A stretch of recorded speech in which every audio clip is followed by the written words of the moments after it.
Save your spiritual life. ആത്മാവിനെ രക്ഷിക്കുക. അതിപരിശുദ്ധനായ ദൈവത്തിൻ്റെ പരിശുദ്ധാത്മാവ് നമ്മളിലേക്ക് വരാൻ നമ്മളെന്നും ആഗ്രഹിക്കണം. പിതാവിനെക്കുറിച്ചും പുത്രനെക്കുറിച്ചും നമുക്കറിയാം, സമയമെടുത്ത് പഠിക്കുന്നുണ്ട്. പക്ഷെ പരിശുദ്ധാത്മാവാകുന്ന ത്രിയേക ദൈവത്തിലെ ഒരുവൻ, ആ പരിശുദ്ധാത്മാവിനെക്കുറിച്ച് നമ്മുടെ വ്യക്തിപരമായ ബന്ധം വളരെ കുറവാണ്. അത് പഠിപ്പിക്കുന്നത് പോരാ. കാരണം അത് പുസ്തകത്തിനകത്ത് ചുരുക്കി എഴുതാൻ സാധിക്കത്തില്ല. എഴുതിയിട്ടുണ്ടെങ്കിലും പരിശുദ്ധാത്മാവ് നമ്മുടെ ഉള്ളിലാണ് വളരേണ്ടത്. അപ്പം നമ്മൾ എന്നും തൃത്വത്തിലൊന്നാവുന്ന പരിശുദ്ധാത്മാവിനെ വിളിച്ചു വരുത്തണം. അങ്ങനെ വിളിച്ചു വരുത്തിക്കൊണ്ട് നമുക്ക് പ്രാർത്ഥിക്കാം. Come holy spirit and show us our father, our life source, our ലോങ്ങിങ്, അവർ ഹോം. അതായത് പരിശുദ്ധാത്മാവെ ഞങ്ങളെ പിതാവിനെ കാണിച്ചു തരണമേ, ഞങ്ങളുടെ ജീവനെ കാണിച്ചു തരണമേ, ഞങ്ങളുടെ ഭവനം എന്തെന്നും ഞങ്ങളുടെ ഹൃദയത്തിൻ്റെ ആഗ്രഹം എന്തെന്നും ഞങ്ങളെ പഠിപ്പിക്കണമേ. നമ്മൾ ഇത് നിഗൂഢമാണ്. ഈ മനുഷ്യനെന്ന് പറയുന്നത് മനുഷ്യനൊരു ഓൾട്ടറാണ്. ആക്ച്വലി ഈ ഓൾട്ടർ എന്ന് പറയുമ്പോൾ ഒരു ബലിപീഠമാണ്. നമ്മളിൽ എന്തുമാത്രം ശക്തിയുണ്ടെന്നും ഈ ഒരു ബലിപീഠത്തിന്മേൽ തീ കത്തുമ്പോൾ എന്തൊക്കെ നടക്കുമെന്ന് നമുക്കറിഞ്ഞുകൂടാ. അത്ര ശക്തിയാണ്. ഈ ശക്തി പരിശുദ്ധാത്മാവിൻ്റെ ശക്തി കൊണ്ടുകൊണ്ടാണ് നമുക്ക് വില. പക്ഷെ നമ്മൾ ഈ പരിശുദ്ധാത്മാവിനെ തീ കത്തിച്ചുകൊണ്ട് നിൽക്കേണ്ടത് നിർബന്ധമായൊരു കാര്യമാണ്. എന്നും പരിശുദ്ധാത്മാവ് നമ്മൾ തീ കത്തിക്കും. ആ പരിശുദ്ധാത്മാവിനെ തീ കത്തിക്കാതിരുന്നാൽ അങ്ങോട്ട് പോകുമ്പം കൂടോത്രമുണ്ട്, പിന്നെ കാറിൻ്റെ മുമ്പിൽ പൂച്ച ചാടി, പിന്നെ വെള്ളിയാഴ്ച സ്ത്രീകൾ പുറത്തോട്ട് ഇറങ്ങരുത്, ഇന്ന ദിവസമേ ശരിയാകത്തുള്ളൂ, ഇന്നതേ നടക്കാൻ പോകുന്നുള്ളൂ, ഇന്നത് പറഞ്ഞ ആ മനുഷ്യൻ്റെ കണ്ണുദോഷം നമ്മുടെ മേൽ വീണു. ഇതെല്ലാം നമ്മൾ പറഞ്ഞ് സമയം കളയുന്നതിൻ്റെ റീസൺ കത്തണ്ട തീ ഇന്ന് ഞാൻ രാവിലെ കത്തിച്ചില്ല. അതാണ് നമ്മൾ പണ്ട് കാലങ്ങളിൽ കണ്ടിട്ടുണ്ട്. നമ്മുടെയൊക്കെ വല്യമ്മച്ചിമാർ രാത്രി കിടക്കുന്നതിന് മുമ്പ് അടുപ്പെല്ലാം നമ്മുടെ ഇന്നത്തെ പോലെ സ്റ്റൗവൊന്നുമില്ല, അതെല്ലാം ക്ലീൻ ചെയ്ത് ചാരമെല്ലാം മാറ്റി നാളത്തേക്ക് കത്തിക്കേണ്ട ചിരട്ട തൊട്ട് വിറക് വരെ അതിൻ്റെ അടുക്ക കൊണ്ട് വെച്ചിട്ടാണ് അവർ കറക്കാൻ പോകുന്നത്. നേരം വെളുക്കത്ത് എഴുന്നേറ്റല്ല അവർ എത്ര എളുപ്പമാണ് ആ തീ കത്തിക്കുന്നത്. അല്പം ചൂട്ടും അടുത്ത് കാണും. അത് കത്തിച്ച് വെച്ചിട്ട് ഈ വിറകിൻ്റെ അടിയിലോട്ട് വെക്കുമ്പോൾ അത് കത്തും. നിമിഷത്തിനകം അവർ രാവിലെ തന്നെ എന്തെല്ലാം ഭക്ഷണം ഒരു ഭവനത്തിനുണ്ടാക്കുന്നത് കണ്ടു. Because the preparation was ahead. ചെയ്യേണ്ടതെല്ലാം ചെയ്തു. ഇന്നിപ്പോൾ നമുക്ക് അതിൻ്റെ ഒന്നും ആവശ്യമില്ല. അതുകൊണ്ട് നമ്മൾ നന്നായിട്ടുണ്ടോ? ഇല്ല. അതുകൊണ്ട് നമ്മൾ നന്നാകുകയൊന്നുമല്ല. ചുമ്മാ അധികം സമയം കിട്ടിയിട്ട് വേണ്ടാത്ത കാര്യങ്ങളിലേക്ക് പോവുകയാണ്. സത്യത്തിൽ ഒത്തിരിയും ലേസിനെസ് വരും, നമുക്ക് സ്വാർത്ഥതയും കൂടുതൽ സൗകര്യങ്ങൾ വരുന്നത്. ഇതൊന്നും ഇല്ലാത്ത പണ്ട് കാലത്ത് നമ്മൾ നെല്ല് കൊണ്ടുവന്ന് കുത്തി അരിയാക്കി അത് നല്ല വലിയ പത്തായത്തിലിട്ട് അത് പിന്നെ അത് എന്തെല്ലാം പ്രോസസ്സ് കഴിഞ്ഞിട്ട് അരിയാക്കുന്നത്. ഒരു പുട്ടുണ്ടാക്കണമെങ്കിൽ എത്ര സ്ത്രീകൾ അധ്വാനിച്ചിട്ടാണ് അത് ചെയ്യുന്നത്. ഇതൊക്കെ ചെയ്യേണ്ട ഒരു കാലമുണ്ടായിരുന്നു. ഇന്നിപ്പോൾ ഒന്നും ചെയ്യണ്ട, വെറുതെ നമ്മൾ കടയിൽ നിന്ന് സാധനം വാങ്ങിച്ച് 5 മിനിറ്റിനകം ഇതെല്ലാം ചെയ്ത് തീർക്കുമ്പം അധികമായ സമയമുണ്ട്. ഈ ബാക്കി സമയം എന്തെടുക്കും? സമയം തികയാഞ്ഞിട്ടല്ല, സമയം കൂടിയിട്ടാണ് നമുക്ക് പ്രശ്നം. അതുകൊണ്ട് വളരെ നിർബന്ധമായിട്ട് ഡിസിപ്ലിൻ അല്ലെങ്കിൽ ഒരു നിർബന്ധമായ ശിക്ഷണബോധത്തോടുകൂടി ഒരു കർത്താവിൻ്റെ ആത്മാവിനെ പ്രാപിച്ചെടുക്കാൻ തക്കവണ്ണം തീക്ഷ്ണമായിട്ട് വചനം പറയുന്നവരുണ്ടായേ പറ്റൂ. അത് നമ്മൾ ചെയ്തെടുത്തില്ലെങ്കിൽ നമ്മൾ മക്കളെ ഒന്നും കുറ്റം പറഞ്ഞിട്ട് കാര്യമില്ല. നമ്മുടെ കുറവ് കൊണ്ടാണ് അടുത്ത തലമുറ നശിച്ചത്. നമ്മുടെ മുൻപ് തലമുറകളുടെ ബലഹീനതയാണ് ഇന്ന് തലമുറ അവർ ചെയ്ത നന്മയുടെ അനുഭവം നമ്മൾ അനുഭവിക്കുന്നുണ്ടെന്ന് ഓർക്കണം. 2 സൈഡും പറയണം. അപ്പം നമ്മൾ എന്തെല്ലാം തരത്തിൽ ഒരു ദിവസം നന്മ ചെയ്യാമോ, ഞാൻ എപ്പോഴും പറയും, നമുക്ക് ചെയ്യാവുന്ന അത്രയും നന്മ ചെയ്യുക. മറ്റുള്ളവരെ അറിഞ്ഞുകൊണ്ട് ഉപദ്രവിക്കാതിരിക്കുക. നമ്മൾ മൂലം ഒരു പ്രവൃത്തി ചെയ്തിട്ട് നമ്മുടെ അടുത്ത തലമുറയ്ക്ക് ശാപം ഉണ്ടാകാതിരിക്കാൻ പരിശുദ്ധാത്മാവേ പഠിപ്പിക്കണമേ എന്ന് പ്രാർത്ഥിക്കേണ്ടിയിരിക്കുന്നു. കാരണം ആവശ്യമില്ലാത്ത ശാപങ്ങൾ നമ്മൾ കയറ്റിവെക്കാൻ നമ്മളുടെ ബലഹീന സ്വഭാവത്തിന് സാധിക്കും. തന്നെയൊന്നും വരത്തില്ല. അതായത് ചുമ്മാതെ വരിക്കുന്ന പ്രാക്കളൊന്നും നമ്മുടെ മേലെ ഏക്കത്തില്ല എന്ന് വേദപുസ്തകം പറയുന്നു. പക്ഷെ നമ്മൾ ചില മണ്ടത്തരങ്ങൾ കാണിച്ചിട്ട് ആപത്തുകൾ വിളിച്ചു വരുത്തും. അത് ചെയ്യാതിരിക്കട്ടെ. അപ്പം യേശു ക്രിസ്തു യോഹന്നാൻ്റെ 15:15 പറയുന്നു, ഇന്ന് മുതൽ ഞാൻ നിങ്ങളെ കൂട്ടുകാരൻ എന്ന് വിളിക്കുന്നു. യോഹന്നാൻ്റെ 15:15. ദൈവം പറയുന്നു, now I know longer call you as servants, I call you as friends. 15:15 Malayalam ഇങ്ങനെയാണ്: യജമാനൻ ചെയ്യുന്നത് ദാസൻ അറിയായകൊണ്ട് ഞാൻ നിങ്ങളെ ദാസന്മാർ എന്ന് ഇനി പറയുകയില്ല. ഞാൻ എൻ്റെ പിതാവിനോട് കേട്ടതെല്ലാം നിങ്ങളോട് അറിയിച്ചതുകൊണ്ട് നിങ്ങളെ സ്നേഹിതന്മാർ എന്ന് പറഞ്ഞിരിക്കുന്നു. എന്തെന്നാ പറഞ്ഞത്? നമ്മളെ സ്നേഹിതന്മാരായിട്ട് വിളിച്ചിരിക്കുന്നു. ഒരു സ്നേഹിതൻ്റെ ചുമതല എന്തുവാ? അല്ലെ സ്നേഹിതൻ്റെ ഉപയോഗം എന്തുവാ? അങ്ങോട്ടും ഇങ്ങോട്ടും എല്ലായ്പ്പോഴും അങ്ങോട്ടും ഇങ്ങോട്ടും പറഞ്ഞുകൊണ്ടിരിക്കും. നീ അതറിഞ്ഞു, ഇതറിഞ്ഞു, അതൊന്ന് അവിടെ ഇത് നടന്നു, ഞാൻ അവിടെ പോയി ഇവിടെ പോയി, ഞാനിതത് ചെയ്യാൻ പ്ലാൻ ചെയ്യുന്നുണ്ട്. പലതും ചില മണ്ടത്തരങ്ങൾ നമ്മൾ വിളിച്ചു പറയുന്നത്. അവൾ വിലക്കുന്നെങ്കിൽ അങ്ങ് വിലക്കിക്കോട്ടെ, കാരണം നമ്മുടെ ചിന്ത വിളിച്ചു പറയുന്നതേ ഉള്ളൂ. കാരണം സ്ക്രീൻ ചെയ്യാതെ, ഫിൽറ്റർ ചെയ്യാതെ ഒരു കൂട്ടുകാരിയോട് മാത്രമേ നമുക്ക് സംസാരിക്കാനൊക്കത്തുള്ളൂ. ബാക്കിയുള്ളവരോടൊക്കെ പറയുമ്പോൾ ശ്രദ്ധിക്കണം. അതുപോലെ ഒരു കൂട്ടുകാരനായിട്ട് യേശു മാറിയെന്ന് പറയുമ്പം ഈ കൊച്ചു പിള്ളേർ 2-3 വയസ്സുള്ള കിലികിലികില പറയുന്ന പോലെ നമുക്ക് ദൈവത്തോട് പറയാം. അതുകൊണ്ട് ദൈവത്തിൻ്റെ ബഹുമാനം മാറ്റിയല്ല, ദൈവത്തോട് ആ വിശുദ്ധിയോടെ നമ്മുടെ ചിന്തകൾ പറഞ്ഞ് സ്ക്രീൻ ചെയ്ത് ഫിൽറ്റർ ചെയ്ത് ശുദ്ധീകരിക്കാൻ സാധിക്കും. ഇല്ലേ?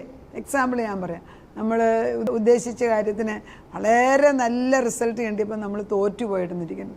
നമ്മൾ പരീക്ഷയിൽ തോറ്റുപോയി. നമുക്കുണ്ടാകുന്ന ദുഃഖം വലുതാണ്. നമ്മൾ ഒരു ദിവസം ദൈവത്തോടൊക്കെ ചെന്നേച്ച് പറയും, ഞാനിന്ന് മിണ്ടുന്നില്ല, കാരണം ഞാൻ ജയിച്ചില്ലല്ലോ. അത് പറയാനുള്ള സ്വാതന്ത്ര്യമുണ്ട്. എന്നാലും ഇതെന്ന് കഴിയുമ്പോൾ നാളെ ഞാൻ പിന്നെയും മിണ്ടും, ഇന്നെനിക്ക് വിഷമമാണ്, ഇല്ലേ? അല്ല 5 മിനിറ്റ് ഞാൻ മിണ്ടുന്നില്ല. മിണ്ടിപ്പോയെങ്കിൽ സങ്കടവും ദുഃഖവും വഴക്കും പറച്ചിലാണ് നമ്മൾ നടക്കുന്നത്. അതുകൊണ്ട് അപ്പോൾ ഈ ഓരോ കാര്യങ്ങളിലും ഒരു കൂട്ടുകാരനെ പോലെ നമുക്ക് മിണ്ടാനുള്ള സ്വാതന്ത്ര്യം കിട്ടുന്നത് അവൻ്റെ കൂടെ അടുത്തിരിക്കുമ്പോഴാണ്. അതുകൊണ്ടാണ് യേശു ക്രിസ്തു പറയുന്നത്, സ്നേഹിതന്മാർക്ക് വേണ്ടി ജീവനെ കൊടുക്കുന്നതിൽ അധികമുള്ള സ്നേഹം ആർക്കുമില്ല. ഒരു സ്നേഹിതനല്ലേ കൂട്ടുകാരനാണെങ്കിൽ, നല്ല കൂട്ടുകാരൻ അവൻ്റെ ജീവനെ മറ്റുള്ളവർക്ക് കൂട്ടുകാരന് വേണ്ടി കൊടുക്കുമെന്നുള്ളത് സത്യമാണ്. ചില കൂട്ടുകാർ കൂടെ നിൽക്കും, പക്ഷെ ആവശ്യം വരുമ്പോൾ അവർ പുറകോട്ടങ്ങ് മാറും, ഒന്നും അറിയാതെ. അത് യഥാർത്ഥ കൂട്ടുകാരനല്ല. അതിന് നമ്മൾ ജസ്റ്റിഫൈ ചെയ്യുന്നത്, അവൻ കാണിക്കുന്ന കോലാഹലത്തിന് ഞാൻ അങ്ങോട്ട് പോയിട്ട് ഇടപെടേണ്ട ആവശ്യമുണ്ടോ? അല്ല, ശരിയല്ലേ? യേശു ചോദിക്കുന്നു, ദൈവം തമ്പുരാൻ ചോദിച്ചല്ലോ, കയീനോട് ചോദിച്ചു, നിന്റെ സഹോദരനായ അബേൽ എവിടെയെന്ന് ചോദിച്ചു. ദൈവത്തിന് അറിയാൻ വയ്യാഞ്ഞിട്ടാ? നിന്നെ ഏൽപ്പിച്ച സഹോദരനെ നീ അറിയുന്നില്ല എന്ന് പറയുന്നു. അപ്പം ദൈവം നമ്മൾ കാണുന്ന പോലെയല്ല ദൈവം കാണുന്നത്. അപ്പോൾ ഇവിടെ ദൈവം പറയുന്നു, ഞാൻ സ്നേഹിതനെന്ന് പറയുന്നതിൻ്റെ കാരണം പിതാവ് പറയുന്നതെല്ലാം ഞാൻ നിങ്ങളോട് പറഞ്ഞു കഴിഞ്ഞല്ലോ. സ്നേഹിതന്മാർക്ക് വേണ്ടി ജീവനെ കൊടുക്കുന്നതിലും അധികമുള്ള സ്നേഹം ആർക്കുമില്ല. ഞാൻ നിങ്ങളോട് കൽപ്പിക്കുന്നത് ചെയ്താൽ നിങ്ങൾ എൻ്റെ സ്നേഹിതന്മാരാണ്. അത് ഞാൻ, അതായത് ഒരു കൂട്ടുകാരനാണ് എന്നോട്, അത്ര ഇൻറ്റിമേറ്റ് ആയിട്ടുള്ള കൂട്ടുകാരനാണെങ്കിൽ ആ കൂട്ടുകാരന് വേണ്ടി എന്തും ചെയ്യും എന്നുള്ളത് ഉറപ്പിച്ചു പറഞ്ഞേച്ചാണ് പറയുന്നത്. പിതാവ് പറയുന്നതെല്ലാം ഞാൻ ചെയ്ത് നിങ്ങൾക്ക് വേണ്ടി ചെയ്തു. ഞാൻ ആ കാര്യങ്ങളും രഹസ്യങ്ങളെല്ലാം പറഞ്ഞതിനാൽ ഇനി മുതൽ ഞാൻ നിങ്ങളെ ദാസനെന്നല്ല, പിന്നെയോ സ്നേഹിതനെന്ന് വിളിക്കുന്നു. ദാസന്മാരോടൊന്നും പറയത്തില്ല. ഒരു ജോലിക്കാരനുണ്ടെങ്കിൽ നമ്മൾ ഇന്നത് ചെയ്യണം, അതിങ്ങനെയാണ് അങ്ങനെയാണ്, അത് ഇതാണെന്നും നമ്മൾ പറയത്തില്ല. പക്ഷെ ഒരു കൂട്ടുകാരനോട് നമ്മളെല്ലാം വിളിച്ചു പറയും. ആ ഒരു സ്നേഹത്തിലേക്ക് നമ്മൾ ദൈവത്തിൻ്റെ അടുക്കൽ കടന്നു വരാൻ ദൈവമായിരിക്കും.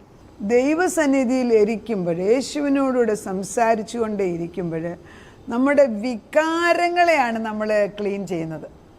നമുക്ക് ഈ തത്വങ്ങളും സത്യങ്ങളും നമുക്ക് എല്ലാവർക്കും അറിയാം. പക്ഷെ നമുക്കൊരു പെട്ടെന്നൊരു അഴുക്ക് വാർത്ത, അല്ലെങ്കിൽ ഒരാൾ നമ്മളോട് ദേഷ്യപ്പെടുന്നു, അല്ലെങ്കിൽ നമുക്ക് അങ്ങോട്ട് ദേഷ്യം വന്നു, പെട്ടെന്ന് നമ്മുടെ ഇമോഷൻസ് പൊങ്ങി വരും. അങ്ങനെയുള്ള ഒത്തിരി പേരെ എനിക്കറിയാം. അന്നേരം അവരെന്തോ പറയുന്നതെന്ന് അവരറിയുന്നില്ല. കാരണം വരുന്നതെല്ലാം വിളിച്ചു പറയാം. ഒരു ഫിൽറ്റർ ഇല്ലാതെ വരുന്നതെല്ലാം അഴുക്കും നന്മയും ചീത്തയും എല്ലാം ഒരേ വായിന്ന് പുറത്തോട്ട് വരുന്നു. കാരണം ഇത് സ്പിരിറ്റ് റെലമിനകത്ത് പരിശുദ്ധാത്മാവ് പ്രവർത്തിക്കുന്നതിന് പകരം നമ്മൾ ഇമോഷൻസ് അല്ലെ വികാരത്തിൽ കിടന്ന് ബഹളം വെക്കും. ഈ അരി തിളപ്പിക്കുമ്പം തിളച്ച വെള്ളം എല്ലാം കൂടെ പുറത്തോട്ട് വരുന്നത് പോലെ നമ്മൾ വിചാരിക്കും അരിയെല്ലാം കൂടെ കാണിക്കുന്ന, അരി അടിക്കിടപ്പുണ്ടെന്നേ, പക്ഷേ ഈ കണക്കുന്ന ഫോത് അതിൻ്റെ ആ ഒരു തിളയ്ക്കുന്ന ജീവൻ്റെ ഒരു അംശം പുറത്തോട്ട് വരുന്നതിന് സബ്സ്റ്റൻസ് അടിയിലുണ്ട്. അകത്ത് നല്ലയുള്ളവരും ചിലപ്പം കിടന്നുകൊണ്ട് ബഹളം വെക്കും. കാരണം നമ്മുടെ ഇമോഷൻസ് അല്ലെ വികാരങ്ങൾ ദൈവത്തോട് നമ്മൾ സ്ക്രീൻ ചെയ്ത് തുലനം ചെയ്ത് ശുദ്ധീകരിക്കാത്തതുകൊണ്ട്. എപ്പോഴും ഓർക്കണം, ദുഷ്ടപിശാച് നമ്മുടെ വികാരത്തിലാണ് കളിക്കുന്നത്. അതിന് വശംവദരാകരുത്. ആ സമയത്ത് മിണ്ടാതിരുന്ന് ഞാൻ ദൈവമെന്നറിയാൻ ദൈവം ആഗ്രഹിക്കുകയാണ്. ഒരാൾക്ക് ദേഷ്യപ്പെടുന്ന ഒരാൾക്ക് മിണ്ടാതിരിക്കണമെങ്കിൽ അല്ല കാക്ക മലന്ന് പറക്കുന്ന പോലല്ലേ സത്യത്തിൽ. Can you imagine? വളരെ ദേഷ്യമുള്ള ഒരാൾ മിണ്ടാതിരിക്കുക. If you really can keep one instance, ഒരു കാര്യത്തിൽ ഞാനൊന്നും മിണ്ടാതിരുന്നു, യു ഹാവ് വൺ വിക്ടറി. അത് ചെയ്യാൻ സാധിക്കും. ആ ദൈവം നമ്മളോട് പറയുകയാണ്, കള്ളപ്പിശാച് നുണയൻ, അവൻ നുണയൻ്റെ അപ്പനാണ്. അവൻ നുണ വന്ന് നിങ്ങളുടെ വികാരങ്ങളെയും വിചാരങ്ങളെയും തെറ്റിക്കോട്ട് പോകുമ്പം ഞാനാകുന്ന പരിശുദ്ധാത്മാവിനെ, നിങ്ങളുടെ ഉള്ളിലുള്ളതിനെ, ആ പരിശുദ്ധാത്മാവിനെ ഒന്ന് ജീവൻ വെപ്പിക്കാൻ വചനമെടുത്ത് വായിക്കുക, എൻ്റെ അടുക്കിലേക്ക് വരിക. ഞാൻ ദൈവം പറയുന്നുണ്ട്, പാമ്പിനെയും തേളിനെയും ചവിട്ടുവാൻ ഞാൻ നിനക്ക് അധികാരം തന്നിരിക്കുന്നു. അന്യഭാഷ പ്രാർത്ഥിക്കാൻ കഴിവുള്ളവർ ദൈവത്തോട് അന്യഭാഷയിൽ സംസാരിക്കട്ടെ. പിശാചിനത് മനസ്സിലാകത്തില്ല, ദൈവഭാഷയാണത്. Seek for council of spirit, പരിശുദ്ധാത്മാവിനോട് ഉപദേശം ചോദിക്കുക. ദൈവം നമ്മളെ നയിക്കാൻ കടന്നു വന്നിരിക്കുകയാണ്. കർത്താവ് പറയുന്നത്, നമ്മുടെ അന്തരാത്മാവിനെ വേദനിപ്പിക്കുന്നതൊന്നും നമ്മൾ ചെയ്യരുത്. എല്ലാ പാപവും ദൈവം ക്ഷമിക്കുമെന്ന് പറഞ്ഞു, പക്ഷെ പരിശുദ്ധാത്മാവിനെതിരായിട്ടുള്ള പാപം ക്ഷമിക്കത്തില്ല. അങ്ങനെയുള്ള സാഹചര്യം ഉണ്ടാകാതിരിക്കട്ടെ.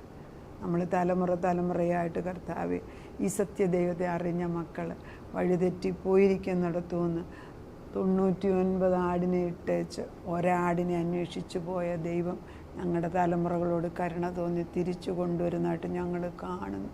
മരുഭൂമിയിൽ ഈ ദൈവത്തോട് അവൻ്റെ നെഞ്ചോട് ചേർന്ന് അവനോട് ചാരി കടന്നു വരുന്നോളിവൻ ആര്? ആ ദൈവത്തിൻ്റെ മഹത്വം കണ്ട് നമുക്ക് സ്തുതിക്കാം, നമുക്ക് പ്രാർത്ഥിക്കാം. കർത്താവേ, ഞങ്ങളുടെ ആത്മാവിനെ പരിപോഷിപ്പിക്കണമേ. ഞങ്ങളുടെ ആത്മാവ് പലപ്പോഴും വികാരത്തിന് അടിമയായി പോകുന്നു. ആദ്യമേ പരിശുദ്ധാത്മാവാണ് ക്രിയ ചെയ്യേണ്ടത്. ദൈവം പറയുന്നു സാരമില്ല, ഞാനത് പ്രശ്നം പരിഹരിച്ചു തരാം. പക്ഷെ വികാരം പറയുന്നു എല്ലാം നശിച്ചു പോയി, ഇനി ജീവനില്ല. വികാരം പറയുന്നു എന്നാൽ പിന്നെ അങ്ങ് സൂയിസൈഡ് ചെയ്യാൻ. ആത്മാവ് പറയുന്നു ഇത് സാരമില്ല, ഈ കുഴിയിൽ നിന്ന് ഞാൻ നിന്നെ പൊക്കിയെടുത്തോളാം, നീ എൻ്റെ മുഖത്തേക്ക് മാത്രം നോക്ക്. അസാധ്യമെന്നൊരു കാര്യം എൻ്റെ മുമ്പിലില്ല, നീ എന്നെ ആശ്രയിക്ക്, വിശ്വസിക്ക്. ഞാൻ നിൻ്റെ കൂട്ടുകാരനാണ്, ഞാൻ നിനക്ക് വേണ്ടി എൻ്റെ ജീവനെ തന്നവനാണ്, അതുകൊണ്ട് എന്നിലേക്ക് ആശ്രയിക്കാമെന്ന് വിളിക്കുമ്പം അത് വിശ്വസിക്കാനും അതിലുറച്ചു നിൽക്കാനുമുള്ള ആഗ്രഹം ഞങ്ങളുടെ കുഞ്ഞുങ്ങൾക്കും ഞങ്ങൾക്ക് ഇട്ടു തരണം.